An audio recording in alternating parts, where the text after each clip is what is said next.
नमस्कार शेतकरी मित्रांनो. ग्रो माय फार्ममध्ये आपल्या सगळ्यांचं खूप खूप स्वागत आहे. प्रत्येक शेतकऱ्याला ना एक मोठी समस्या कायम सतावत असते. ती म्हणजे आपल्या पिकांवर हल्ला करणारे ते लहान लहान कीटक.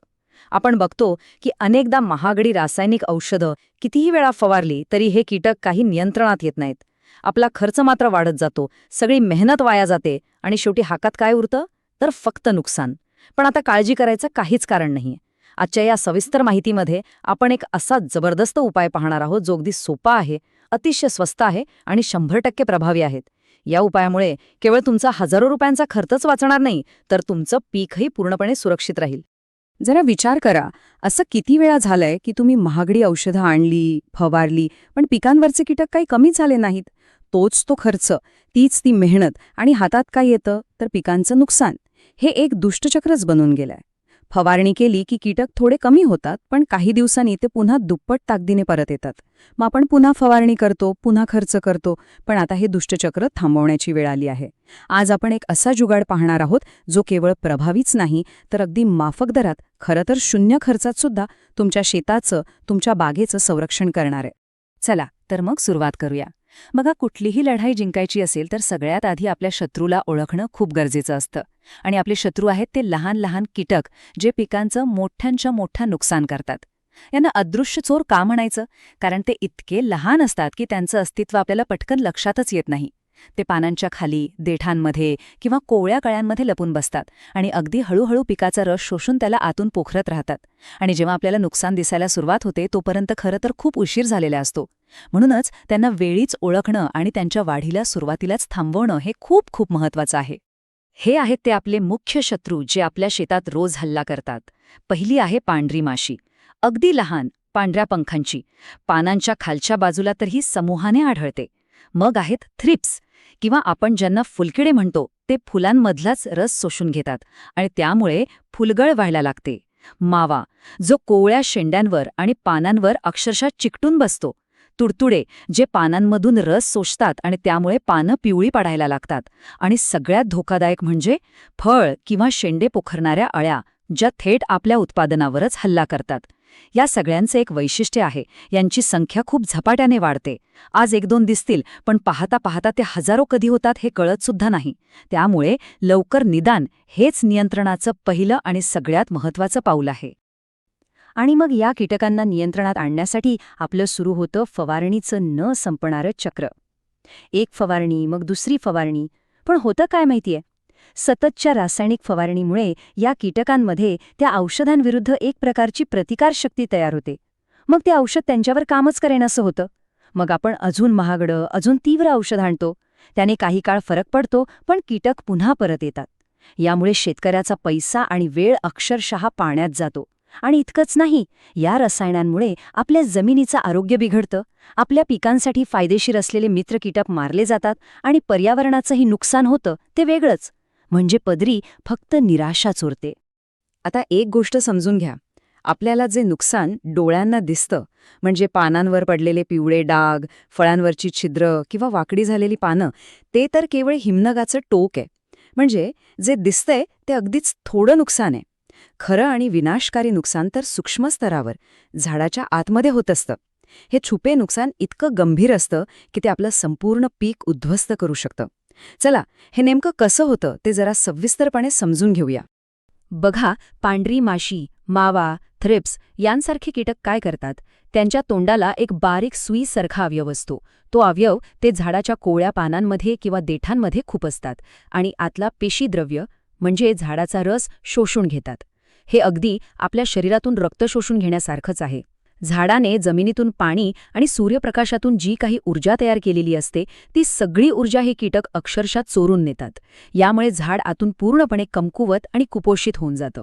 आणि याचा थेट परिणाम काय होतो? सगळ्यात पहिलं म्हणजे झाडाची वाढ थांबते. ती खुरटल्यासारखं दिसू लागतं.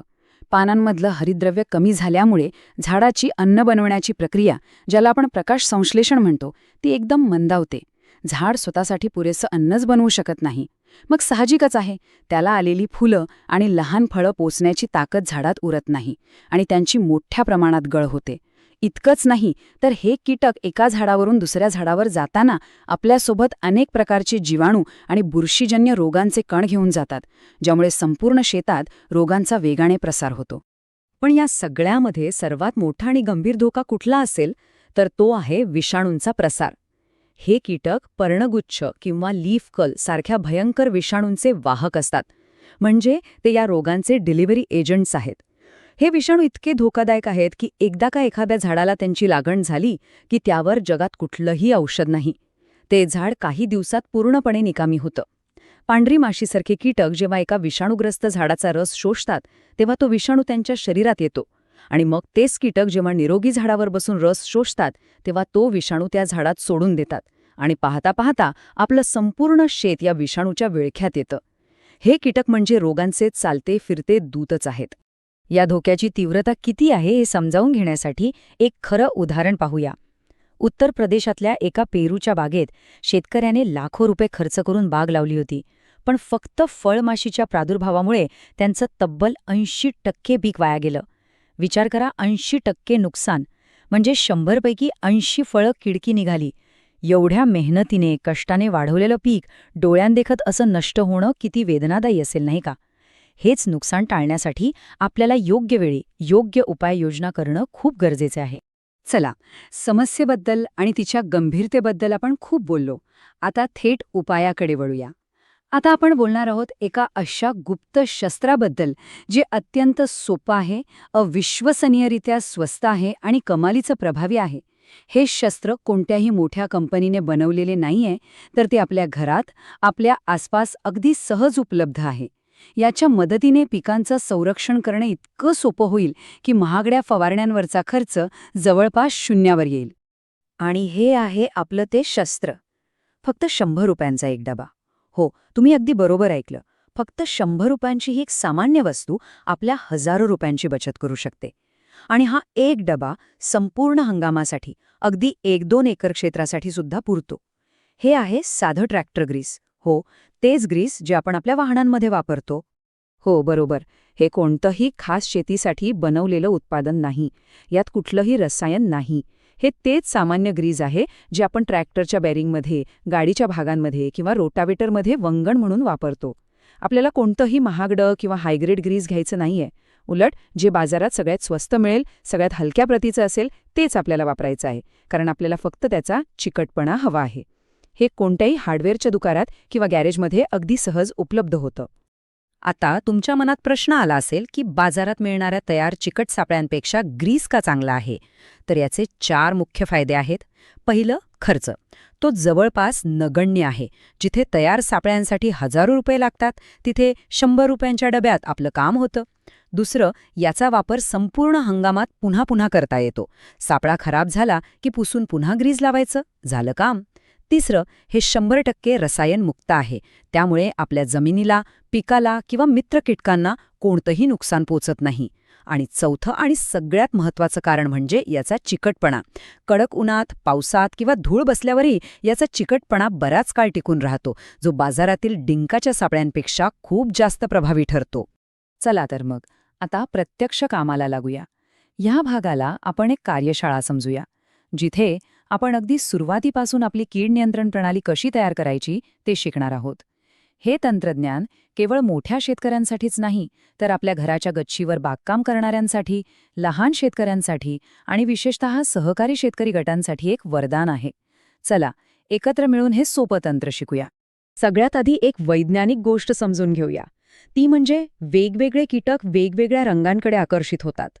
पांढरी माशी, मावा, फळमाशी यांसारखे बहुतांश रस शोषणारे कीटक हे पिवळ्या रंगाकडे जास्त आकर्षित होतात. त्यांना पिवळ्या रंग म्हणजे कोवळी, रसरशीत पानं किंवा फुलं असल्याचा भास होतो. तर दुसरीकडे थ्रिप्ससारखे काही कीटक जे फुलांचं मोठं नुकसान करतात, ते निळ्या रंगाकडे जास्त आकर्षित होतात. म्हणूनच आपल्या शेतात संपूर्ण संरक्षण मिळवण्यासाठी आपल्याला पिवळ्या आणि निळ्या ह्या दोन्ही रंगांचे सापळे वापरणं अत्यंत आवश्यक आहे. जर आपण फक्त एकच रंग वापरला तर दुसऱ्या प्रकारच्या कीटकांवर नियंत्रण मिळणार नाही. समजा तुम्ही बाजारातून तयार पिवळे आणि निळे प्लास्टिकचे कार्ड आणले असतील, तर त्यावर ग्रीस लावण्याची पद्धत खूप सोपी आहे. थोडंसं ग्रीस बोटावर किंवा एखाद्या फडक्यावर घेऊन त्या कार्डवर एकसारखं पातळ असं पसरवून टाकायचं. थर खूप जाड नको, नाहीतर ते ओघळून खाली येईल. अगदी हलका, पारदर्शक थर लावला तरी पुरेसा आहे. बाजारातील सापळ्यांचा जो मूळ डिंक असतो तो काही दिवसांनी धूळ बसल्यावर किंवा उन्हामुळे कडक होऊन निघून जातो, पण त्यावर आपण ग्रीस लावल्यामुळे त्याचा चिकटपणा कायम राहतो आणि तोच सापळा आपल्याला पुन्हा पुन्हा वापरता येतो. पण आता समजा हे प्लास्टिकचे सापळे विकतच घ्यायचे नसतील तर? काहीच हरकत नाही, आपण भारतीय जुगाड करण्यात पटाईत आहोत. टाकाऊ वस्तूंना टिकाऊ बनवणं ही तर आपली खासियत आहे. चला, आता आपल्या घरातील किंवा शेतातील भंगार आणि टाकाऊ वस्तूंपासून 0 खर्चात प्रभावी सापळे कसे बनवायचे ते पाहूया. बघा, हे किती सोपं आहे. आपल्या प्रत्येकाच्या घरी जुनी, थोडी फुटकी मडकी किंवा माठ पडलेल्या असतात. त्यांना फेकून न देता स्वच्छ धुवून घ्या. आता त्यांच्यावर चमकदार पिवळा किंवा निळा ऑइल पेंट लावा. इथे एक गोष्ट लक्षात ठेवा, ऑइल पेंटच वापरायचा, कारण तो पाण्याने धुतला जात नाही आणि उन्हातही त्याचा रंग टिकतो. रंग पूर्णपणे सुकू द्या, मग त्याच्यावर ग्रीसचा एक पातळ थर लावा आणि ही मडकी पिकांच्या 2 ओळींमध्ये जमिनीवर किंवा थोड्या उंचीवर ठेवून द्या. झाला की नाही तुमचा 0 खर्चात, टिकाऊ आणि अत्यंत प्रभावी सापळा तयार. आता आपण एका अशा कीटकाकडे वळूया जो शेतकऱ्यांसाठी, विशेषतः भाजीपाला आणि फळबाग लावणाऱ्यांसाठी सर्वात मोठी डोकेदुखी आहे. ती म्हणजे फळमाशी. ही फवारणीला अजिबात दाद देत नाही. का? कारण ती थेट फळाच्या सालीच्या आत अंडी घालते, जिथे आपलं औषध पोहोचूच शकत नाही, आणि एकदा फळात अळी शिरली की ते फळ बाजारात विकण्यालायक राहत नाही. तिच्या नियंत्रणासाठी आपल्याला एक वेगळी, खास रणनीती वापरावी लागेल. फळमाशीसाठी सापळा बनवणं ना, तर त्याहूनही सोपं आहे. कोणतीही जुनी कोल्ड्रिंकची किंवा पाण्याची बाटली घ्या. तिला गरम चाकूने किंवा कात्रीने दोन्ही बाजूंना साधारण 1-1 इंचाची चौकोनी खिडकी पाडा, अशी की माशी आत सहज जाईल, पण तिला बाहेर पडण्याचा रस्ता सापडणार नाही. आता बाजारात फळमाशीला आकर्षित करणारी एक लहान वडी मिळते, ज्याला ल्यूर म्हणतात. हा एक विशिष्ट प्रकारचा गंध असतो जो फक्त नर माशीला आकर्षित करतो. तो ल्यूर घ्यायचा आणि बाटलीच्या झाकणाला तारेने आतून लटकवायचा. झाला फळमाशीचा सापळा तयार. बाजारातून महागडे सापळे विकत घेण्याचा खर्च पूर्णपणे वाचला. आता इथे काही गोष्टी लक्षात ठेवणं खूप खूप गरजेचं आहे, नाहीतर सगळी मेहनत वाया जाईल. पहिलं, जर तुमचं पीक वेलवर्गीय भाज्यांचं असेल, म्हणजे दोडका, कारली, भोपळा किंवा टरबूज-खरबूज, तर तुम्हाला फळमाशी आणि खरबूजमाशी या दोन्हीचे वेगवेगळे ल्युअर वापरून वेगवेगळे सापळे लावायचे आहेत.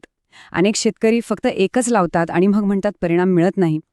दुसरी गोष्ट, आंबा, पेरू, चिकू यांसारखी फळझाडं असतील तर फक्त फळमाशीचा सापळा पुरेसा आहे. तिसरं, ल्युअरचा प्रभाव साधारण 30 ते 40 दिवसच चांगला राहतो, त्यामुळे दर महिन्याला तो न विसरता बदलायलाच हवा. आणि सर्वात महत्त्वाचं, पिकाला फुलं यायला लागताच हे सापळे लावले पाहिजेत. फळं लागल्यावर सापळे लावून काहीच उपयोग होणार नाही. बघा, सापळे बनवणं हे अर्धयुद्ध जिंकण्यासारखं आहे. पण उरलेलं अर्धयुद्ध जिंकण्यासाठी ते नक्की कुठे लावायचे आणि त्यांची देखभाल कशी करायची हे समजून घेणं अत्यंत महत्त्वाचं आहे. कारण योग्य जागा आणि नियमित देखभाल हीच संपूर्ण हंगामासाठी संरक्षण मिळवण्याची गुरुकिल्ली आहे. चला, आता याबद्दल सविस्तरपणे बोलूया. तर पिवळे आणि निळे चिकट सापळे कुठे लावायचे? त्यांची उंची तुमच्या पिकाच्या शेंड्यापेक्षा साधारण 6 इंच ते 1 फूट वर असली पाहिजे. याचं कारण असं की बहुतेक उडणारे कीटक पिकाच्या वरच्या भागातच फिरत असतात. सापळे त्यांच्या थेट उडण्याच्या मार्गात आले पाहिजेत. आणि किती लावायचे? तर साधारणपणे 1 एकर क्षेत्रासाठी 10 पिवळे आणि 10 निळे सापळे पुरेसे आहेत. हे सापळे संपूर्ण शेतात समान अंतरावर लावा. विशेषतः शेताच्या कडेच्या बाजूने थोडे जास्त लावा, कारण कीटकांचा शिरकाव नेहमी बाहेरूनच होत असतो. आता एक महत्त्वाचा प्रश्न तुमच्या मनात नक्की आला असेल की वाऱ्याने धूळ बसल्यावर किंवा कीटक चिकटून सापळा पूर्ण भरल्यावर याचं काय करायचं? त्याचा चिकटपणा कमी होणार नाही का? मग ते बदलायचे का? अगदी बरोबर प्रश्न आहे. आणि यावरचा जो उपाय आहे तोच आपल्या या ग्रीस पद्धतीचा सर्वात मोठा फायदा आहे, जो तिला इतरांपेक्षा खूपच वेगळं आणि किफायतशीर बनवतो. हे खूपच सोपं आहे. जेव्हा तुम्हाला दिसेल की सापळा धुळीने किंवा कीटकांनी भरला आहे, तेव्हा त्याला काढून घ्या. एक जुनं खराब फडकं घ्या, ते थोडं ओलं करा किंवा रॉकेलमध्ये बुडवून घ्या आणि सापळा स्वच्छ पुसून काढा. सगळी घाण, कीटक आणि जुनं ग्रीस निघून जाईल. मग काय, त्यावर पुन्हा एकदा ग्रीसचा पातळ थर लावा. झाला तुमचा सापळा पुन्हा 100% कार्यक्षम.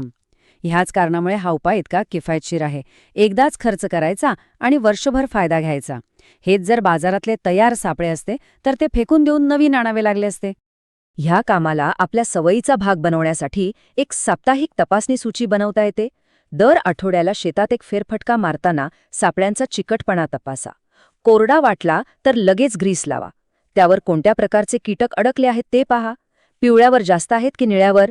यावरून कोणत्या कीटकांचा प्रादुर्भाव वाढतोय याचा अंदाज आपल्याला येतो. कधी धुळीचा वादळ झाल्यावर किंवा सापळा भरल्यावर त्याला स्वच्छ करा. आणि फळमाशीच्या सापळ्यातील ल्यूरची तारीख लिहून ठेवा आणि दर 30-40 दिवसांनी न चुकता बदला.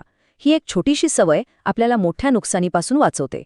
चला, आता या सगळ्या मेहनतीचा परिणामाबद्दल बोलूया. ही सोपी, स्वस्त आणि पर्यावरणपूरक पद्धत आपण जर सातत्याने वापरली तर आपल्या पिकावर आणि उत्पन्नावर काय सकारात्मक आणि डोळ्यानं दिसणारा परिणाम होतो ते पाहूया. आणि हे परिणाम केवळ तात्पुरते नाहीत तर दीर्घकाळ टिकणारे आहेत. हा फरक तुम्ही स्वतः बघा. ही पद्धत वापरण्यापूर्वी झाडं अनेकदा विषाणूग्रस्त, पिवळी पडलेली, पानं चुरगळलेली आणि त्यांची वाढ खुंटलेली दिसायची. उत्पन्नही कमी मिळायचं. पण हे सापळे लावल्यानंतर विषाणू पसरवणारे कीटक नियंत्रणात आल्यामुळे तीच झाडं हिरवीगार, टवटवीत आणि फळांनी फुलांनी भरलेली दिसतात. पानांचा आकार मोठा होतो, झाडाचा जोम वाढतो. हा बदल केवळ डोळ्यांनाच नाही तर उत्पादनाच्या वजनात आणि गुणवत्तेतही स्पष्टपणे दिसून येतो. चला, याचे फायदे थोडक्यात पुन्हा एकदा पाहूया. सगळ्यात महत्त्वाचं, फवारणीवरचा खर्च प्रचंड कमी होईल. अनेक सहकारी गटांनी अनुभव घेतला आहे की त्यांचा खर्च 70 ते 80% कमी झाला आहे. पिकांमध्ये विषाणूजन्य रोगांचं प्रमाण कमी झाल्यामुळे ती अधिक निरोगी राहतील. साहजिकच आहे, निरोगी झालं 15 ते 20% जास्त उत्पन्न देतील. ही एक पर्यावरणपूरक पद्धत आहे जी जमिनीचे आरोग्य सुधारते. आणि सगळ्यात महत्त्वाचं, पिकाच्या सुरक्षेची चिंता कमी झाल्यामुळे शेतकऱ्याला जी मानसिक शांतता मिळते तिची किंमत कशातच होऊ शकत नाही. म्हणून एक गोष्ट नेहमी लक्षात ठेवा, हे तंत्रज्ञान केवळ कीड नियंत्रणाची एक पद्धत नाही, तर हा एक हुशार व्यावसायिक निर्णय आहे. हा एक असा निर्णय आहे जो तुमचा खर्च कमी करतो, उत्पन्न वाढवतो आणि पर्यावरणाचे रक्षण करतो. एक असा निर्णय जो तुमचं पीक, तुमचा पैसा आणि तुमचा वेळ हे तिन्ही वाचवतो. आशा आहे की ही सविस्तर माहिती आपल्या सगळ्यांना नक्कीच उपयोगी पडेल. हे उपाय स्वतःच्या शेतात, बागेत नक्की वापरून पहा.